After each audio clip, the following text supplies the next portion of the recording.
ഇന്ന് നമ്മൾ അരിമ്പ്ര വന്നിട്ട് തേർഡ് മോർണിംഗ് ആണ്. അപ്പോൾ രണ്ടുപേരും ഉറക്കം ഉണർന്നിട്ടൊക്കെ ഉണ്ട്. ഹാപ്പി ആയിട്ടാണ് ഉണർന്നിട്ടുണ്ടായത്. ശേഷം കുറച്ച് സമയമൊക്കെ അവിടെ ഇടയ്ക്ക് ഇരുന്ന് കളിച്ചും കഥ പറഞ്ഞൊക്കെ തീർക്കാനുണ്ടായിരുന്നു. അതൊക്കെ കഴിഞ്ഞപ്പോൾ പിന്നെ ഞാൻ കുളിച്ച് ഫ്രഷ് ആവാനായിട്ട് പോകുന്ന സമയത്ത് കളിപ്പാട്ടെല്ലാം ബെഡിലിട്ടിട്ടാണ് അവർ ഇരുത്തിയിട്ടുണ്ടായിരുന്നത്. ഇന്ന് ഇവിടുത്തെ അച്ഛമ്മയുടെ ശാരദ ആയിരുന്നു കേട്ടോ. ശാരദ ഒരിക്കലൊക്കെ കഴിഞ്ഞിട്ടുണ്ടായിരുന്നു. ഇന്ന് വെച്ചെടുക്കുന്ന ദിവസമാണ്. അപ്പോൾ രാവിലെയുള്ള വീഡിയോസ് ഒന്നും എനിക്ക് ക്യാപ്ചർ ചെയ്യാൻ പറ്റിയിട്ടുണ്ടായിരുന്നില്ല. ശേഷം ഉച്ചയ്ക്ക് ശേഷത്തേക്കുള്ള ബിരിയാണി കാര്യങ്ങളൊക്കെ ഉണ്ടാക്കാനുള്ള തത്രപ്പാടിലാണ് കിച്ചണിൽ.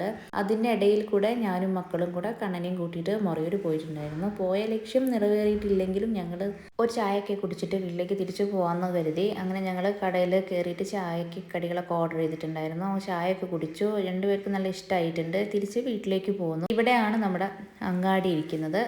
സ്കൂൾ പടി എന്ന് പറയും. അരിമ്പ്ര സ്കൂള്, GVHS അരിമ്പ്ര എന്നാണ് സ്കൂളിൻ്റെ പേര്.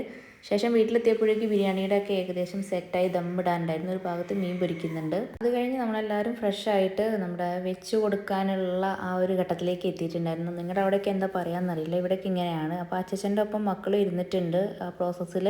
എല്ലാവരും കഴിക്കുന്നതിന് മുന്നേ തന്നെ മക്കൾക്കുള്ള ഭക്ഷണം ഞാൻ കൊടുത്തിട്ടുണ്ടായിരുന്നു. മുറ്റത്തിറങ്ങി നടന്നിട്ട്, അതായത് അവർ കഴിച്ചു വരുമ്പോഴേക്കും ഏകദേശം എല്ലാവരും കഴിക്കുന്ന സമയമാവും. ഞങ്ങളെല്ലാവരും കൂടെ കൂടിക്കഴിഞ്ഞതാ ഇങ്ങനെയൊക്കെയാണ്. അൺഎക്സ്പെക്റ്റഡ് ആയിട്ട് ഓരോരുത്തർ അവരവരുടെ എന്താണെന്നുള്ള ആ രൂപമൊക്കെ പകർത്തിയിട്ടുണ്ടായിരിക്കും.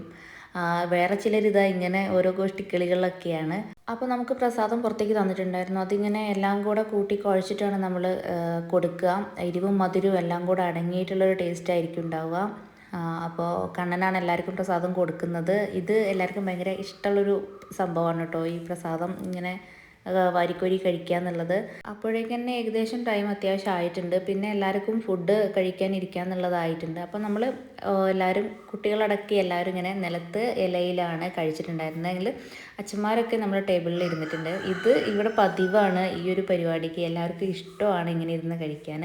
അപ്പോൾ അത്രയൊക്കെ ഉള്ളൂ. പിന്നെ ഈ ചാനൽ സബ്സ്ക്രൈബ് ചെയ്യാൻ മറക്കല്ല.